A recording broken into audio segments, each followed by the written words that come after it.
Hello मेरे प्यारे students. CLC online classes में आप लोगों का बहुत बहुत स्वागत है। पिछले क्लास में हम आप लोगों को पढ़ाए थे बहादुर कहानी, और वो बहादुर कहानी सिर्फ बताया गया था, उसमें नहीं आपको ऑब्जेक्टिव दिखलाया गया था, समझाया गया था, और नहीं सब्जेक्टिव पढ़ाया गया था। तो यह जो वीडियो बनाया जा रहा है उसमें आप लोगों को ऑब्जेक्टिव भी बतलाया जाएगा और सब्जेक्टिव भी बतलाया जाएगा। तो वैसे विद्यार्थी जो अभी तक बहादुर कहानी को नहीं पढ़े होंगे वो इस कहानी को अच्छी तरह से एक बार देख लीजिए वीडियो को, और उसके बाद अगर आप उस वीडियो को देख लेते हैं तो उससे आपको फायदा यह होगा कि इसमें आपको जो भी ऑब्जेक्टिव बतलाया जाएगा वो आपको बनाने में बहुत आसान होगा।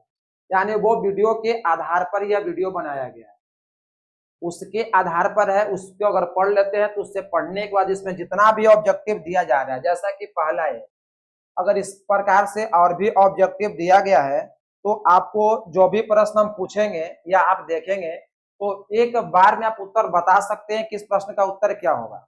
और अगर आप अभी तक कहानी नहीं पढ़े होंगे तो सोचिए कि ऐसे में ऑब्जेक्टिव प्रश्न रट लें तो रटने से आपको याद होने वाला नहीं है। इसलिए पहले क्या करना है कि आप लोगों को बढ़िया से अच्छी तरीके से कहानी को देख लेना है, सुन लेना है, समझ लेना है, एक बार दो बार पढ़ लीजिए, उसके बाद ऑब्जेक्टिव बना करके देखिए, बेहतरीन ही बनेगा आपसे। और अगर आप कहानी सुन लेते हैं तो आपको ऑब्जेक्टिव याद हो जाएंगे, फिर याद करने की कोई आवश्यकता भी आपको नहीं है। तो अब हम ज्यादा समय बर्बाद ना करते हुए इस ऑब्जेक्टिव को शुरू करने जा रहे हैं। देखिए लिखा गया, बहादुर पर कड़ा अनुशासन कौन रखता था। बहादुर पर कड़ा अनुशासन कौन रखता था, ये आपका प्रश्न दिया गया है। दिया रहा लेखक, पड़ोसी, किशोर, रिश्तेदार। तो जब लेखक के यहाँ बहादुर काम करने गया था तो आप लोग को भी मालूम होना चाहिए उसको ज्यादा परेशान करने वाला, ज्यादा पीटने वाला अगर कोई था तो वो था किशोर। तो इसका उत्तर क्या होगा जी? किशोर। नेक्स्ट प्रश्न देखेंगे। कहता यह किसने कहा था कि 11 रुपया साड़ी के खूंट से निकालकर यहाँ चारपाई पर रखे, वे मिल नहीं रहे हैं। तो आपको हम कहानी में बताए हैं, इस बात की चर्चा किए हैं कि जब रविवार का दिन था, छुट्टी का दिन था, तो लेखक के यहाँ एक रिश्तेदार आए थे, और वो इतने अच्छे इंसान थे कि हम कह नहीं सकते क्योंकि कुछ लेके आए नहीं करते। और बच्चा लोग को सबसे ज्यादा स्नेह होता है, प्रेम होता है, खुशियां मिलती है कब? कि जब कोई रिश्तेदार आए तो कुछ लेकर के आए, खिलाएं पिलाएं, और जाए तो 2 4 10 या 50 100 दे के जाए। तो यहाँ पर जब रिश्तेदार आए थे तो रिश्तेदार 11 रुपये चोरी के आरोप लगाए थे, और किस पर? तो बहादुर पर। तो यहाँ प्रश्न कर रहा है कि किसने कहा कि 11 रुपया साड़ी के खूंट से निकालकर चारपाई पर रखे हुए मिल नहीं रहे। तो यह बात किसने कहा? तो रिश्तेदार की पत्नी ने, क्योंकि रिश्तेदार की पत्नी आकर के बोल रही थी साड़ी के खूंट की यहीं पर देखिए पैसा रखे थे, बहादुर लेके बाहर चला गया और मांग रहे तो नहीं दे रहा है। तो इसका आंसर आपका बी होगा। इसी तरह से आगे देखेंगे। बहादुर से सोने के समय कौन मालिश कराता था। अब बहादुर पर इतना ज्यादा अत्याचार कर रहा था किशोर कि जब वह सोता था तो दे हाथ मालिश करवा रहा है, पढ़ने जा रहा है तो साइकिल साफ करवा रहा है, अगर पढ़ने वक्त पेंसिल गिर जा रहा है तो वो भी बहादुर उठा के दे रहा है। मतलब पूरा एकदम राजा महाराजा की तरह किशोर जिंदगी जी रहा था। तो इस प्रश्न का उत्तर क्या होगा? बहादुर से सोने के समय मालिश कौन कराता था? तो किशोर करवाता था। कासू का तो इसमें चर्चा है ही नहीं। आगे देखेंगे नेक्स्ट प्रश्न। मित्र मिलन शीर्षक कहानी संग्रह किसकी रचना है? मित्र मिलन हम बताए थे कि मित्र से मिलिए कुहासा में, तो मित्र मिलन भी लिखे थे और कुहासा भी लिखे थे, और लिखने वाले थे अमरकांत। कौन थे? अमरकांत। आगे देखेंगे नेक्स्ट प्रश्न। कह लेखक की पत्नी के रिश्तेदार किस दिन आए थे। अभी कुछ समय पहले हम चर्चा किए हैं कि लेखक के यहाँ जो रिश्तेदार आए थे वो छुट्टी का दिन था, रविवार दिन था, रविवार को आए थे, और वो कुछ लेकर के साथ में नहीं आए थे, खाली हाथ उनका आना ही फर्ज था। हमेशा की तरह इस बार भी आ गए थे खाली हाथ। लेकिन आप लोग किसी के यहाँ जाइएगा तो खाली हाथ मत जाइए। बहादुर कितने वर्ष का था? तो ये भी प्रश्न की चर्चा हम कहानी में कर चुके हैं कि बहादुर जो था वह 12 से 13 वर्ष का था लगभग, और उजला रंग के हाफ बाह वाली शर्ट पहन रखा था, और गले में स्काउटों की तरह रुमाल बांध रखा था, और ब्राउन कलर का जूता पहन रखा था। अमरकांत जी ने स्वाधीनता संग्राम में कब भाग लिए? तो अमरकांत स्वतंत्रता संग्राम में कब भाग लिए? 42 की 41। चलिए ये दोनों नहीं होगा, ये दोनों छोड़ के बताइए कौन होगा। मौत का नगर किसकी रचना है? ये भी हम बताए हैं। मौत का नगर किसकी रचना है? अमरकांत की है कि रामचंद्र शुक्ल का है कि बाबू राम सक्सेना का है कि गुनाकर मूले का? अगर बढ़िया से कहानी नहीं सुनिएगा ना छोटो तो आपसे बनने वाला नहीं है। कहानी पर भी सारा ऑब्जेक्टिव आश्रित होते हैं। तो आप सोच सकते हैं कि अभी हम जैसा कि पढ़ रहे छठा चैप्टर, तो छठा चैप्टर में नहीं इनका रामचंद्र शुक्ल का चर्चा है, नहीं बाबू राम सक्सेना की चर्चा है, और नहीं गुनाकर मूले की चर्चा है।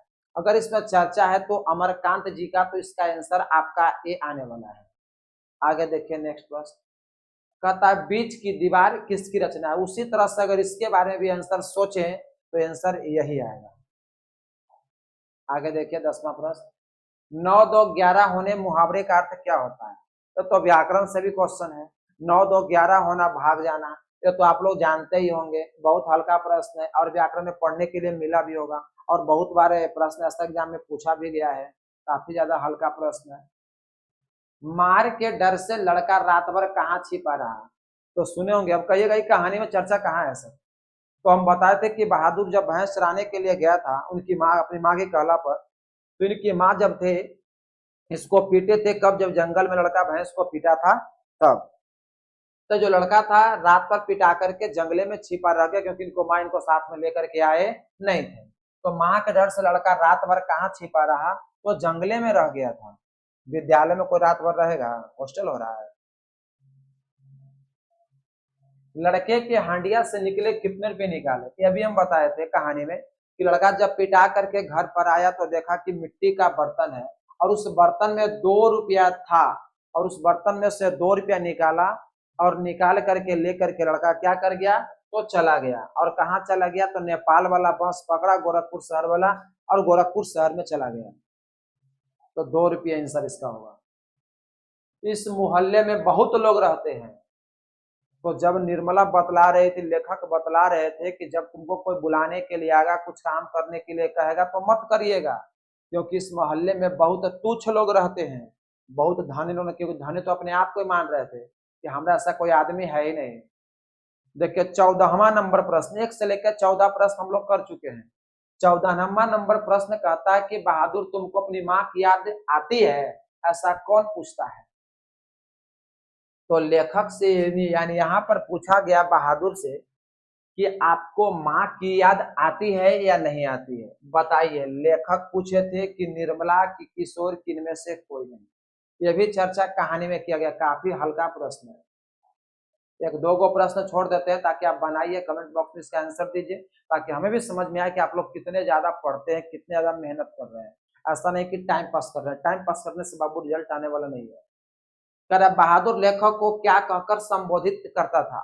तो बहादुर जब लेखक के यहाँ गया था तो लेखक को सोच सकते हैं आप कि मालिक कह रहा था कि साहब की साहब जी, तो नहीं मालिक, नहीं साहब, नहीं साहब जी। लेखक के यहाँ जब वह गया काम कर रहा था तो लेखक बोले थे कि तुम हमारे परिवार के जैसा हो, हमारे पुत्र के जैसा हो। तो यहाँ पर बाबूजी कहकर बोलता था। बहादुर शीर्षक कहानी के कहानीकार कौन है? ये भी हम नहीं बताने वाले हैं। अब जिसको ये भी नहीं पता कि हम जो बहादुर कहानी पढ़ रहे उसके लेखक कौन है, उसे पढ़ना ही बेकार है। फिर तो आप गलत है, ऐसे झूठो टाइम पास कर रहे हैं, पढ़ रहे हैं। ये कम से कम बताइए कि बहादुर शीर्षक कहानी का कहानीकार कौन है। आगे देखिए, जिंदगी और जोंक। जीवन में कभी जोंक को देखे होंगे, और जोंक जो देखे में लगेगा छोटा लेकिन पानी में से लमड़ेगा बड़ा, और जब खून पी लेगा तो हो जाएगा इसे मोटा, और हो जाएगा इसे देखने में लगेगा, सड़ जाएगा तो काफी ज्यादा डर भी लगता है। तो जिंदगी और जोंक लिखने वाले का नाम है अमर कांत। नेक्स्ट प्रश्न देखेंगे छोटो। कर बहादुर का पूरा नाम क्या था? यह भी काफी हल्का प्रश्न। बहादुर का पूरा नाम क्या था जी? खुश बहादुर। खुश बहादुर कोई नाम रखता है? कुल बहादुर नाम रखता है, गुल बहादुर ये सब नहीं, दिल बहादुर। आगे देखिए, निर्मला कौन थे? तो निर्मला कौन थी बताइए। कहानीकार की नौकरानी। कहानीकार की नौकरानी थी? नहीं। कहानीकार की बहन? ये भी गलत। कहानीकार की पत्नी की कहानीकार की मौसी, मौसी हो न मौसी न बहन न नौकरानी, तो इसका उत्तर क्या होगा? कहानीकार की पत्नी थी जिसका नाम था निर्मला और कहानीकार का नाम था अमरकांत। बहादुर कहां से भागकर आया था? तो बहादुर कहां से भागकर आया था बताइए? पूना से। पूना कहां पड़ता है? मुंबई में। मुंबई की चर्चा कहानी में है ये नहीं है। इंदौर एमपी में, इस एमपी की भी चर्चा इस कहानी में नहीं है, और नहीं महाराष्ट्र की घटना है, और नहीं बिहार में पटना राजधानी यानी बिहार राजधानी पटना है, तो नहीं बिहार की चर्चा इसमें है। इसमें नेपाल की चर्चा है। तो इसका घर था नेपाल गवई गोरखे, नेपाल गवई गोरखे। तो यह कहां से भाग के आया था? तो ये लड़का नेपाल से भाग कर आया था, इसीलिए नेपाली था। कहानीकार के लड़के का नाम क्या था? किसलय। अरे बाप रे बाप, किसलय। किसलय 8वां क्लास में पढ़ना है किताब, अब तो उसे हटा दिया गया है एनसीईआरटी से, अब दूसरा किताब ला दिया गया है। कासु एक दूसरा चैप्टर की कहानी है। केसु है ये नहीं, किशोर। आंसर आपका सही होगा डी। रिश्तेदार की पत्नी के कितने रुपये खो गए थे? तो रिश्तेदार की जो पत्नी थी, सबसे पहला प्रश्न यही पूछा गया था, रिश्तेदार की जो पत्नी थी 11 रुपये खूट में बांध कर रखी थी, वो कौन बोल रही थी? तो 11 रुपया की चर्चा कहानी के पहले प्रश्न में है। देखिए पहले जब हम वीडियो बना रहे थे ना, तो एक ही वीडियो में ऑब्जेक्टिव भी था, सब्जेक्टिव भी था, कहानी का सारांश भी था, वीडियो भी काफी ज्यादा बड़ा हो जा रहा था। तो हम सोचे आप लोगों के लिए कि अगर एक ही वीडियो में सारा कंटेंट दे दिया जाए तो मालूम यह चलता है कि बच्चा को पढ़ने का समय मिलता ही नहीं। लेकिन अब यहाँ हम आप लोग के भविष्य के लिए क्या सोचे कि एक वीडियो जिसमें सिर्फ कहानी बनाया जाएगा, यानी कहानी से रिलेटेड। एक वीडियो में कहानी सुनी है और दूसरा वीडियो में सब्जेक्टिव भी देखिए और ऑब्जेक्टिव भी देखिए। तो अगर आप बैठ जाते हैं मोबाइल लेकर के, चालू कर लेते हैं, जब इस प्रकार से कहानी अगर पहले वीडियो में आप देख लेते हैं, आपको 2 दिन 4 दिन देखने का मौका मिल जाता है। उसके बाद अगर हम यहाँ पर ऑब्जेक्टिव पूछताछ करते हैं, तो जो विद्यार्थी अगर हो सकता है कुछ ऐसे जो भी नई लाइव क्लास में जुड़े होंगे, कुछ ऐसे जो जुड़े भी होंगे, तो वैसे विद्यार्थी जो नहीं जुड़े होंगे कहानी बढ़िया से देख लेंगे, उसके बाद ऑब्जेक्टिव कम से कम अपने से बनाने की क्षमता को बढ़ाएंगे। इसलिए हम ऑब्जेक्टिव सब्जेक्टिव अलग और कहानी का वीडियो अलग बना रहे हैं, ताकि आप लोगों के लिए बहुत ज्यादा फायदेमंद हो। आगे देखिए, रुपये खोने का प्रपंच किसने रचा? यानी यह बात किसने बोला था कि हमारे पास जो रुपया था वो रुपया भूला गया है? बताइए बात किसने बोला था? कहानीकार के मित्र, मित्र की चर्चा है ही नहीं। कहानीकार के भाई, भाई की चर्चा भी नहीं है। भाई का मतलब भैया क्या गया, लेकिन चर्चा नहीं है। तो कहानीकार के जो रिश्तेदार थे, यही नहीं 11 रुपये चोरी का प्रपंच रचे बहादुर पर, और रचने के बाद बहादुर को पिटवाइबो किए, और लास्ट में उसका परिणाम ऐसा मिला कि बहादुर घर छोड़ के भाग गया। और जब भाग गया तो सबको पछतावा भी आ रहा था, क्योंकि बहादुर के जैसा सच्चा ईमानदार कर्मठ नौकर कोई मिलने वाला नहीं। तो ऐसा होते रहता है कि जब कोई आदमी चोर नहीं है और उस पर चोरी का आरोप लगाइएगा, तो वो आदमी ज्यादा देर तक बर्दाश्त नहीं कर पाएगा। बहादुर कौन था? कहानीकार का चपरासी की पहरेदार के नौकर के भौजी, हमको भौजी पढ़ लेते हैं। बहादुर कौन था? तो बहादुर जो था कहानीकार का नहीं चपरासी था, नहीं पहरेदार था। बहादुर जो था वो लेखक के यहाँ नौकर के पद पर नियुक्त था। और नौकर के पद पर नियुक्त कैसे हुआ था? तो जब लेखक एक बार अपने रिश्तेदार के यहाँ गए थे, तो देखे कि उनकी जो भैया हैं भाभियां हैं, नौकर के कारण काफी मजे से जीवन व्यतीत कर रहे हैं, लेकिन इनकी जो पत्नी निर्मला है, दिन भर काम करते करते थक जा रही है और हमेशा बीमार रहती है। इसलिए इनको नौकर रखने का विचार आया था। तो इस सूचना अपने साले साहब को दिए, तो साले साहब इनके यहाँ एक नौकर लेकर के आए, और उस नौकर का नाम क्या रखे थे? बहादुर। बहादुर कैसी कहानी है बताइए? यह सब ऐतिहासिक कहानी है कि मनोवैज्ञानिक कहानी है कि सामाजिक है कि वैज्ञानिक है? तो यह सब बहादुर जैसा कहानी हमेशा समाज में घटते रहता है, इसलिए सामाजिक कह सकते हैं। बहादुर अपने घर से क्यों भाग गया था? गरीबी के कारण। तो गरीबी के कारण कमाए लग गया था। माँ की मार के कारण शहर घूमने के लिए भरम बस, तो न ही घूमने गया था, न गरीबी के कारण भागा था, न भरम बस में भागा था। ये लड़का अगर घर से भागा था कब? जब इनकी माँ इसको बहुत ज्यादा मारे थे, और मारे तब मारे अकेले छोड़ के जंगल में चलाए थे, इसलिए लड़का घर छोड़ के भाग गया। कह रहा बहादुर कहानी के लेखक अमरकांत। अमरकांत का जन्म कब हुआ था? तो जुलाई 1925 में। जुलाई नहीं है तो कोई दिक्कत नहीं, 1925 मारिए ना। अमरकांत का जन्म कहाँ हुआ था? तो आरत दुबे के छपरा बलिया यूपी में, कि छपरा बिहार में, कि इलाहाबाद में, कि उत्तर प्रदेश में, कि खगड़िया में, कि बिहार में? बताइए। देखिए ऐसे ऐसे अगर प्रश्न आते हैं तो ये सब प्रश्न किताब से ही है। किसी को लगे कि प्रश्न कहाँ से लाया गया, तो किताब से लाया गया, और ये सब कहानी में बतलाया गया। जैसा कि दिखा सकते हैं आपको हम, देखिए कहाँ से लाया जाता है। थोड़ा सा आजा आजा, हाँ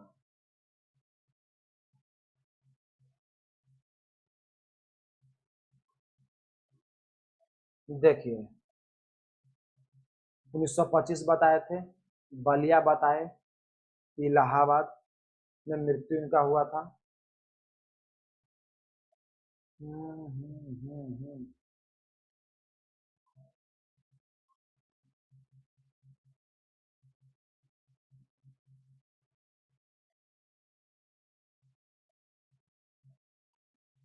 देखिए यहाँ लिखा है बलिया उत्तर प्रदेश। तो हम बोले अभी कि आरत दुबे के छपरा बलिया यूपी में। तो छपरा तो ना है लेकिन बलिया यूपी है। देखिए यहाँ लिखा हुआ है। इसके बाद थोड़ा सा आंदोलन की भी हम चर्चा किए थे। देखिए उसको भी आगे हम दिखा देते हैं। देखिए अभी प्रश्न एग्जाम में पूछा जाता है, या अभी हम ऑब्जेक्टिव में पूछ रहे थे कि जिंदगी और जो पूछे थे आपसे, मौत का नगर, मित्र मिलन ये भी पूछे थे, कुहासा नहीं पूछे हैं, बीच का दीवार ये सब इसी में से था। आगे देखिए पढ़ने से यही फायदा आपको, कहानी देखते रहिएगा तो सब टेंशन दूर रहेगा। यहाँ पर हाँ इसमें से भी कुछ प्रश्न का नहीं, इसमें से कुछ प्रश्न नहीं। तो चलिए ये दिखलाए आपको, अब हम आगे बढ़ते हैं। तो अमरकांत का बताइए जन्म कहाँ हुआ था जी? अभी ना बताए कि बलिया उत्तर प्रदेश में। आगे देखिए मौत का नगर। देखिए अभी कुछ देर पहले हम दिखला रहे थे इनकी रचना। इनकी रचना अभी कुछ देर पहले जस्ट हम दिखलाए हैं, और जस्ट दिखलाए हैं। देखिए तुरंत पूछ भी दिया कि मौत का नगर कौन लिखे हैं, तो अमरकांत। मौत का नगर कौन लिखे हैं जी? अमरकांत। आगे देखेंगे नेक्स्ट वीडियो। अमरकांत को किस कहानी लेखन के लिए पुरस्कृत किया गया था? तो डिप्टी कलेक्ट्री, डिप्टी कलेक्ट्री ये भी थोड़ा सा पहले दिखलाए थे हम। अमरकांत को किस पुरस्कार से पुरस्कृत किया गया था? इनको मिलल था साहित्य अकादमी पुरस्कार। निर्मला आंखों पर क्या रखकर रोने लगे? जब बहादुर इनके यहाँ से भाग गया था तो निर्मला आंगन में बैठ के रो रही थी। तो आप लोग बताइए कि क्या रख करके रो रही थी? तो स्त्री के पास रुमाल देखने के लिए बहुत कम मिलता है, हाथ है उतना ढक के कोई रोती नहीं है। देखिए कभी कोई के यहाँ इंसान अगर कोई मर जाते हैं ना, तो उनके यहाँ की जो स्त्रियां होती है वो आंचल उठाए के, साड़ी के आंचल उठा के मुंह पर रखेगी और रख के रोना शुरू कर देगी। तो स्त्री लोग जो होते हैं वो साड़ी के आंचल से मुंह ढक करके रोते हैं। तो इसका आंसर कौन होगा? तो इसका आंसर आपका सी होगा। आगे देखेंगे किसने बहादुर को डंडे से पिटाई कर दिया? तो बहादुर को डंडा से पिटाई किसने किया? तो कहानीकार ने, किशोर ने, फौजी ने, पहरेदार ने? तो किशोर ने पिटाई किया था। नाश्ता पानी के बाद बातों की क्या छनने लगी?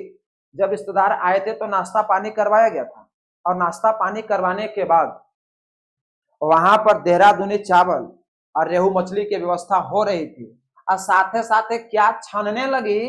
तो बातों की जलेबी छनने लगी। बातों की क्या छनने लगी? जलेबी। लेखक के घर में किसकी नितांत आवश्यकता थी? तो हम बताए थे कि लेखक की जो पत्नी थी निर्मला हमेशा बीमार रहती थी, इसलिए लेखक नौकर रखना चाह रहे थे। तो बताइए लेखक के घर में किसकी सबसे ज्यादा जरूरी थी? नौकर की, कि चापलूसी की, चपरासी की, पहरेदार की? तो लेखक क्या सबसे ज्यादा अगर जरूरी था तो वो था नौकर की। किसका था छोटू? नौकर की। तो हम बिल्कुल सही सही जवाब को देते जा रहे हैं।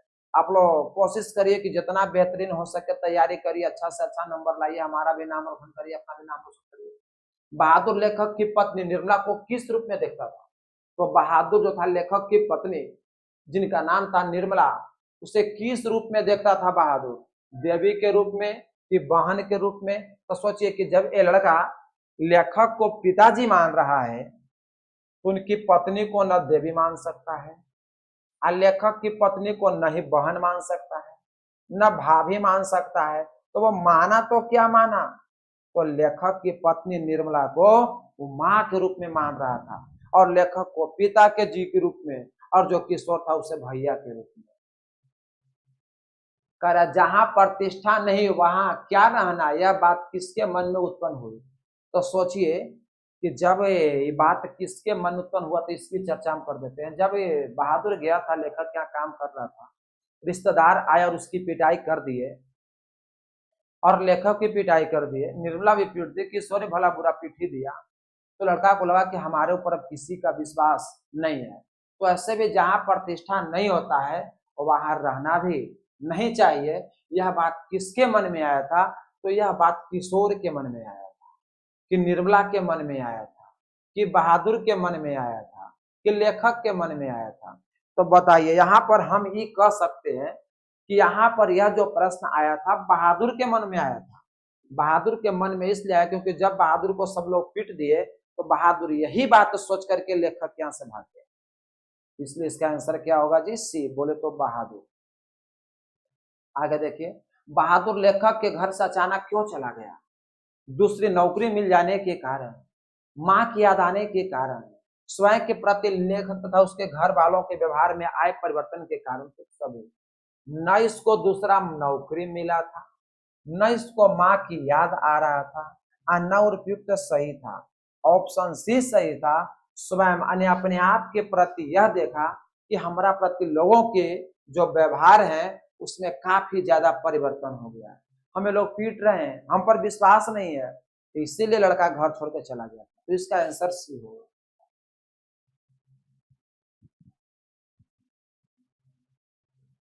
बहादुर के कितने रुपए चोरी का इल्जाम लगा था। बहादुर पर जो चोरी का इल्जाम लगा था वो कितने रुपए, ये भी सबसे पहला प्रश्न में बताया गया था। एक बार बीच में और हम बताए थे 10 रुपये, 11 रुपये, 12 रुपये, कि 13 रुपये। तो हम बताए थे कि बहादुर पर 11 रुपये चोरी का आरोप लगा था। आगे देखिए नेक्स्ट प्रश्न। बहुत सारा प्रश्न इसमें दिया गया छोटू, हमें लग रहा है कि 50 प्रश्न से ऊपर ही होगा इसमें, अभी तो 40 तक पहुंचे हम लोग। बहादुर का बाप कहाँ मारा गया था, तो बहादुर के जो पिताजी थे वो नेपाल के बॉर्डर पर युद्ध में शहीद हो गए। तो युद्ध में शहीद हो गए थे नेपाल के बॉर्डर पर। आगे देखेंगे अमरकांत लिखित कहानी का नाम क्या है। बताइए, अमरकांत जो लिखे हैं कहानी, उस कहानी का नाम क्या है। ईदगाह, ईदगाह की चर्चा कहीं नहीं 10th में। खेस, इसकी चर्चा भी नहीं, इसकी चर्चा 8th क्लास में है। मछली, तो मछली के हैं विनोद कुमार शुक्ल। तो इसका आंसर बहादुर होगा। बहादुर के लेखक है अमरकांत। लेखक के रिश्तेदार ने बहादुर पर क्या आरोप लगाया, तो लेखक के रिश्तेदार जो बहादुर थे वो बहादुर पर चोरी का आरोप लगाया। लेकिन ये भी देखिए यहाँ बहुत सारा ऑप्शन दे दिया है, गहना चुराने का, अंगूठी चुराने का, मोती चुराने का, कि पैसा चुराने का। तो बहादुर पर 11 रुपये चोरी का आरोप लगाया गया था, तो 11 रुपया पैसे के अंतर्गत ना आएंगे। तो ऑप्शन आपका ये होगा सही। तुम कहाँ जा रहे जी। आगे देखिए, करा कहानी है, यानी इसमें से कौन कहानी है बताइए आप लोग, जल्दी बताइए। नाखून क्यों बढ़ता है, तो ललित निबंध है, तो होगा ही नहीं। नौबत खाने में देवी परंपरा भी नहीं, ये तो ऑप्शन आपका बी ही सही है। फिर से देखिए बहादुर। आगे देखिए, बहादुर कहाँ का रहने वाला था, बिहार के कि उत्तर प्रदेश की नेपाल के। तो हम बताए थे कि नेपाल का था, इसलिए नेपाली था। नेपाल का था इसलिए लड़का क्या था, नेपाली। बहादुर को लेकर कौन आया था, बहादुर को लेकर कौन आया था, तो बहादुर के बहादुर को लेकर लेखक के यहाँ लेखक के साला आया था। क्योंकि लेखक अपने साले साहब से बोले थे कि अगर कोई अच्छा लड़का नौकर के लिए मिलता है तो उसे हमारे यहाँ लेते आइएगा। तो इसका आंसर आपका होगा लेखक का साला, और लेखक की पत्नी का भाई, और किशोर के मामू। लेखक अमरकांत ने हाई स्कूल की शिक्षा कहां से प्राप्त की, तो बलिया से। बहादुर शीर्षक कहानी में किशोर कौन था, किशोर लेखक का पुत्र था कि लेखक के साले का पुत्र था कि लेखक के भाई का पुत्र था कि लेखक का चचेरा भाई था। तो जो किशोर था वह लेखक का बेटा था, लेखक का बेटा था जिसका नाम था किशोर। आगे देखेंगे, किसका मन मां से फट गया और वह रात भर जंगल में छिपा रहा। तो नरेश, दिवाकर, रोशन, बहादुर। तो यहाँ पर आंसर फिर से आएगा बहादुर, क्योंकि बहादुर को मां से मन फट गया, अब पिटा के रात भर जंगल में रह गया, अब सुबह गया घर से मिट्टी के बर्तन में से मटका में से 2 रुपया चुराया और घर से भाग गया। आगे देखिए, बहादुर शीर्षक पाठ के लेखक के बड़े लड़के का नाम क्या था। तो बहादुर शीर्षक पाठ के लेखक के बड़े लड़के का नाम क्या था, तो यहाँ पर किशोर ही होगा। आगे देखिए, बहादुर शीर्षक पाठ में किसकी कहानी है, यानी कहाँ की कहानी है ये ने कही है। तो यह कहानी नेपाल गवई गोरखे की है कि चौकीदार की है कि विद्यार्थी की है कि आजादी सेनानी की है।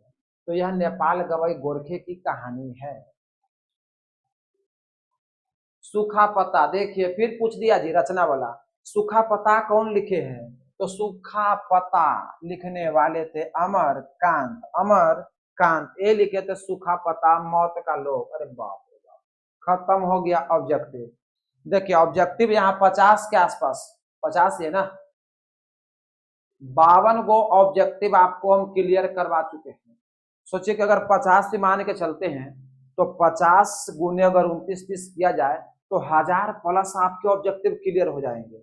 अब एक एक 1000 ऑब्जेक्टिव क्लियर खाली किताब से कर लेंगे और इसका नाम व्याकरण से क्लियर कर लेंगे तो हमें नहीं लगता कि एग्जाम में से आपसे एक भी प्रश्न छूट जाएंगे, एक एक प्रश्न आपसे बन जाएंगे। अब ऑब्जेक्टिव का जैसे समय खत्म हुआ, अब आप लोगों के हम सामने सब्जेक्टिव लेकर के आए हैं। अब सब्जेक्टिव भी आप लोग को बता देते हैं। सब्जेक्टिव 2 नंबर में पूछा जाता है या 5 नंबर में पूछ सकता है, तो किस प्रकार से पूछता है उसका उत्तर क्या होगा। तो कह रहा है कि लेखक को क्यों लगता है कि जैसे उस पर एक भारी दायित्व आ गया हो। दायित्व मतलब जिम्मेवारी। लेखक को लगा कि अगर हम नौकर रखेंगे तो नौकर रखना एक भारी दायित्व है, और यह किसके लेखक में मिस लिया था, क्योंकि नौकर रखना तो ऐसे है ही। तो इसका आंसर कहता है नौकर बनने तो दिल बहादुर सामने खड़ा है। निर्मला घर के कामों से परेशान थी और नौकर वाले लोग मौज से रहते हैं ऐसा सोचे, इसलिए नौकर रखना चाह रहे थे। और दूसरा करे अपने शब्दों में पहली बार देखे बहादुर का वर्णन करें, यानी बहादुर को सर्वप्रथम देखा गया था तो कब देखा गया था और कैसा अवस्था में देखा गया था, यही प्रश्न आपसे पूछा जा रहा है। तो ऐसा करेंगे कि ये दोनों प्रश्न का उत्तर स्क्रीनशॉट लेंगे, फटाक से स्क्रीनशॉट लीजिए, फिर हम आगे बढ़ाएंगे इस प्रश्न को, फिर सब्जेक्टिव और आगे बताया जाएगा। चलिए आगे बताते हैं हम।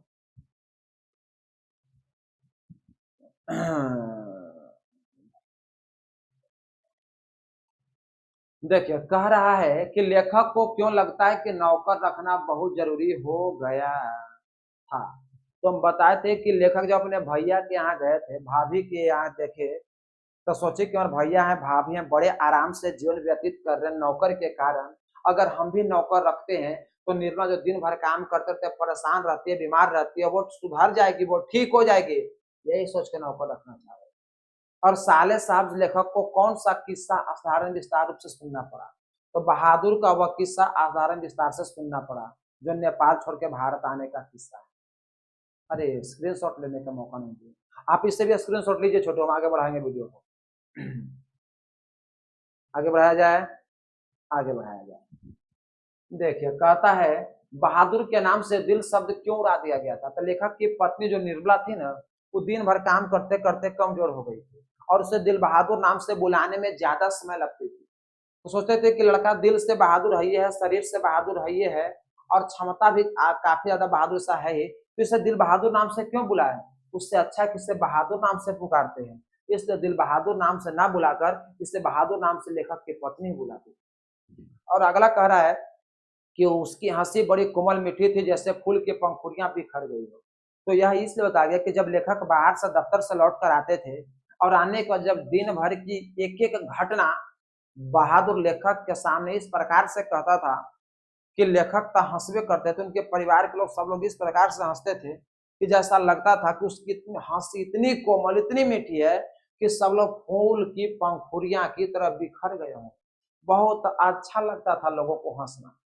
तो इसका भी स्क्रीनशॉट आप ले सकते हैं। फिर हम आगे बढ़ाएंगे इसको।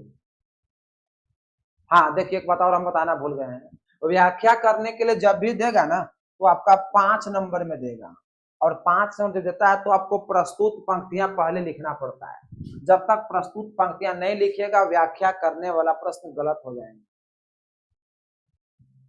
ये भी व्याख्या करने वाला ही दिया गया है, पर अब बहादुर से भूल गलतियां अधिक होने लगी। तब कल्पना करिए कि जब बहादुर लेखक के यहाँ गया रहने लगा, उससे हमेशा लोग पीट रहे हैं, मार रहे हैं, तो उसका ध्यान काम के प्रति रहेगा नहीं न रहेगा। और जब ध्यान रहबे नहीं करेगा तो गलती तो होना तय है। इसीलिए बेचारा मार खाते खाते मन उसका उब गया था, उससे भूल गलतियां अधिक हो रही थी। कर अगर वह कुछ चुरा कर ले गया होता तो संतोष हो जाता। यानी लड़का जब बहादुर लेखक के यहाँ से भागा तो कुछ ले करके नहीं भागा, तो लेखक की पत्नी निर्मला को इसी बात का अफसोस हो रहा था कि लड़का तो चोर था ही नहीं, अगर वह चोर होता तो कुछ चुरा करके लेकर के जाता। इसी बात का अफसोस जाता है। इससे भी स्क्रीनशॉट लीजिए, हम आगे बढ़ाएंगे। देखिए उसका प्रश्न और यह दिया गया है ग का, ग प्रश्न का उत्तर इतना सारा इधर भी है, इसे भी स्क्रीनशॉट ले लीजिए। और देखिए घ कहता है कि यदि मैं न मारता तो शायद वह न जाता। प्रस्तुत पंक्तियां अमरकांत जी की कहानी से लिया गया है, और इसमें कह रहा है कि किशोर मारा, निर्मला मारी, लेकिन बहादुर नहीं भागा। लेकिन लेखक जैसे उसको मारे गलियाए, लड़का घर छोड़ करके भाग गया। कब उनको अफसोस आ रहा था कि बहादुर सच्चा था, ईमानदार था, कर्मठ था, यदि अगर हम उसे ना मारते तो शायद वह जाने वाला नहीं था। देखिए दोनों प्रश्न एक ही है जी।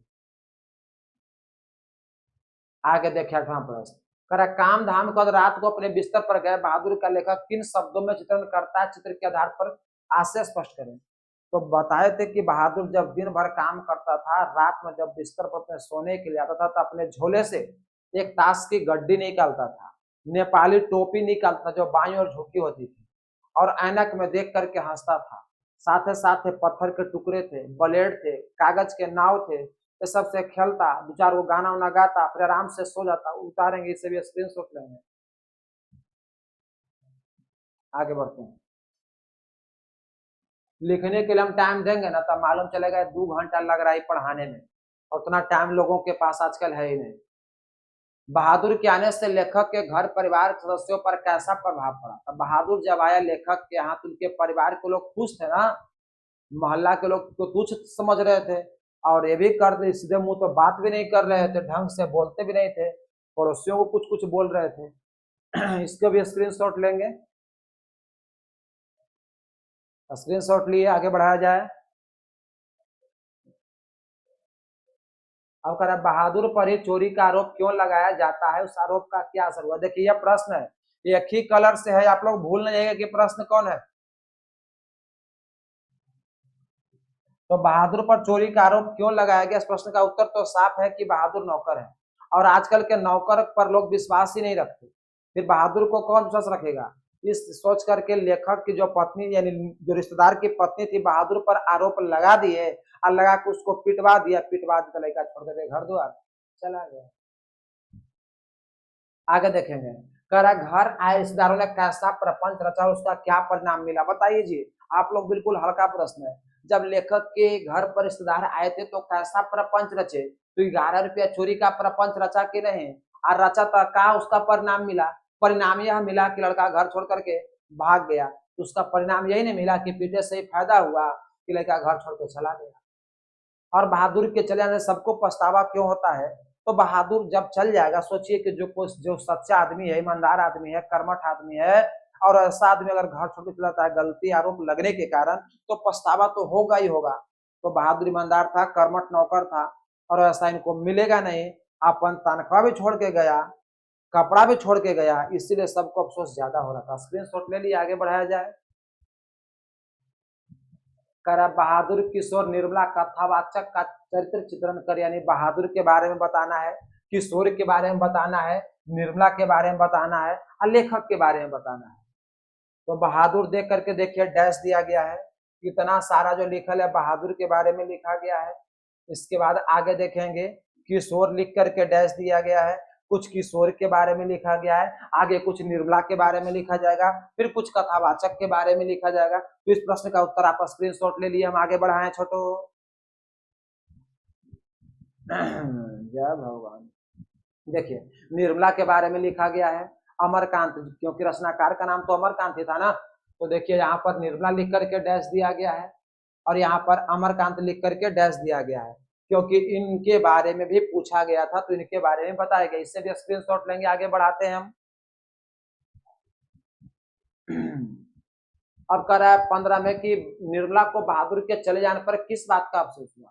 तो सबसे ज्यादा तो अफसोस इस बात का था कि लड़का चोर था ही नहीं, उस पर आरोप लगाया गया और आरोप लगाने के कारण वो अपना घर का सारा सामान भी छोड़ के गया, साथ ही साथ अपना वेतन भी छोड़ के गया। इसी बात का अफसोस उनको बहुत ज्यादा लग रहा था।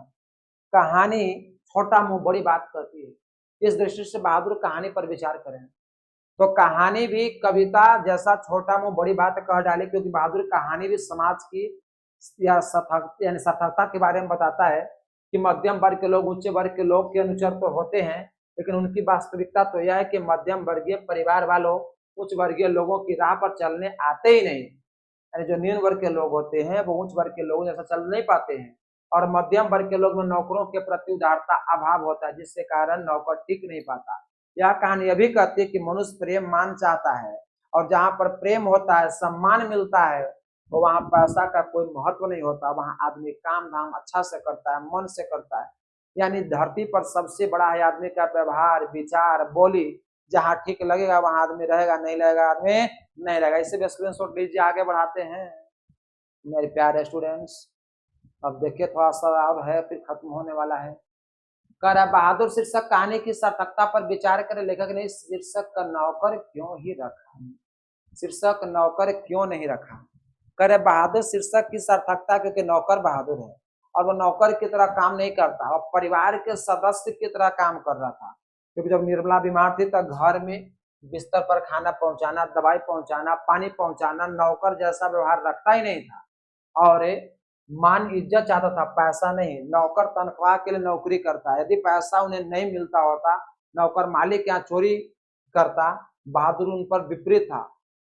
इसका स्क्रीनशॉट लिए आगे बढ़ाया जाए। बाप रे बाप, चलिए खत्म हो गया। करा कहानी का सारांश प्रस्तुत करें, देखिए पाठ का सारांश, यानी कि इसमें कहानी का सारांश लिखने के लिए ला करके आप लोगों के लिए छोड़ दिया गया है। तो कहानी का सारांश लिखाएगा कैसे, तो सबसे पहले बताइए कि कहानी जो लिखने वाली का नाम क्या है। तो इसका नाम है अमरकांत। तो हम लिख सकते हैं कि बहादुर शीर्षक कहानी के लेखक अमरकांत है, जिनका जन्म जुलाई 1925 में हुआ था, छापे बलिया उत्तर प्रदेश में। यानी पहले इनके जीवन के बारे में बताएंगे, इनका जन्म कब हुआ, इनका जन्म कहाँ हुआ, ये सब बताने के बाद कहानी को शुरू करेंगे और शुरू से अंतिम तक मेन मेन पॉइंट को लाएंगे। और ऐसा लाना ही कहानी का सारांश कहलाता है, जो एग्जाम में 5 नंबर का पूछ दिया जाता है। और 5 नंबर की बात है, अगर ये प्रश्न का उत्तर इतना आसान है कि हम कह नहीं सकते कितना आसान होगा, क्योंकि जो बच्चे कहानी सुने होंगे तो कहानी समझ ही लिए होंगे, और जब कहानी समझ लिए होंगे तो अपने मन से कहानी के बारे में लिख दीजिएगा लेखक परिचय देने के बाद। तो ऐसा करते हैं तो वो कहानी का सारांश कहलाते हैं, और इसमें कोई ज्यादा परेशानी की बात नहीं है। अब आपका आज का क्लास यहीं पर समाप्त किया जाता है।